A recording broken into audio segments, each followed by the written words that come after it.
તમાકુથી ભારતમાં રોજ સાંભળજો, ટબાકો રિલેટેડ કેન્સર એટલે તમાકુથી થતા કેન્સરથી ભારતમાં દર વર્ષે રોજ એટલે કે રોજ 2000 વ્યક્તિઓ મૃત્યુ પામે છે, દર કલાકે 82. આપણે આ પ્રવચનની શરૂઆત કરી લગભગ 40 મિનિટ ઉપર થઈ, એટલે લગભગ 50 થી 55 વ્યક્તિઓ ભારતમાં તમાકુના કેન્સરથી મૃત્યુ પામ્યા. એક વખત સભામાં હું વાત કરતો હતો, સભા પછી એક બહુ ડાયો માણસ, બુદ્ધિશાળી, he came up to me on the stage, મને સ્ટેજ ઉપર આવ્યો અને મેં કે સ્વામી તમે આ તમાકુથી કેન્સર થાય જેની વાત કરી, પણ મારી પાસે એક દલીલ છે. મેં કહું બોલ. એ કે તો તમાકુ નથી ખાતા એને કેન્સર થાય છે ને. મેં કહું યુ આર રાઈટ, તારી વાત સાચી છે, તમાકુ ન ખાતા હોય એને કેન્સર થાય છે. પછી મેં એને દ્રષ્ટાંતથી સમજાવ્યો.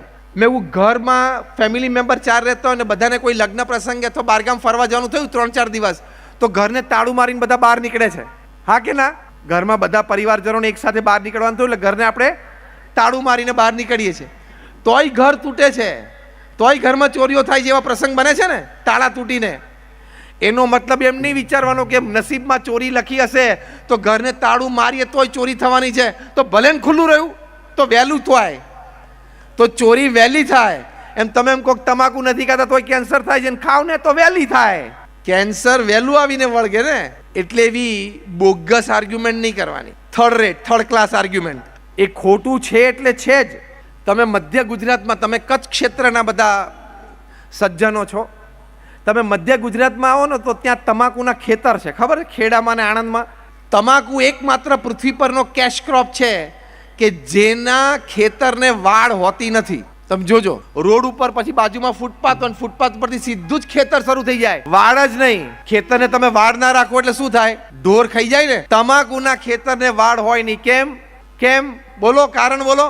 ના હું સુધારો કરું એમાં. બોલ્યા કે ભાઈ ઢોર ખાતા નથી એમ નહીં, પિન પોઈન્ટ કરવાનું, પર્ટિક્યુલર સ્પેસિમેન. ગધેડું પણ ખાતું નથી. ભવિષ્યમાં સાયન્સ એ પણ શોધશે કે જેમ મનુષ્યની ભાષા જેટલી સમૃદ્ધ છે ને એટલી પશુ પંખીની છે જ.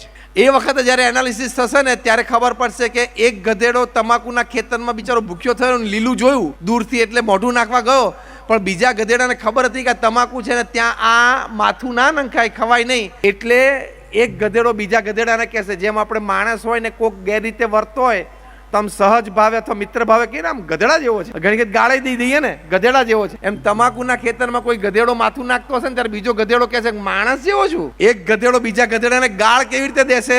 માણસ જેવો છું. કે આપણા જેવો ખાનદાન થા, આપણા પરિવારમાં બધું હોય નહીં, એ પેલો હલકટ માણસ છે ને એને હોય, આપણે ના હોય. તાલીઓ પાડી છે ને એ તો કોઈ દિવસ તમાકુને અડતા જ નહીં, હા, દારૂને અડતા જ નહીં.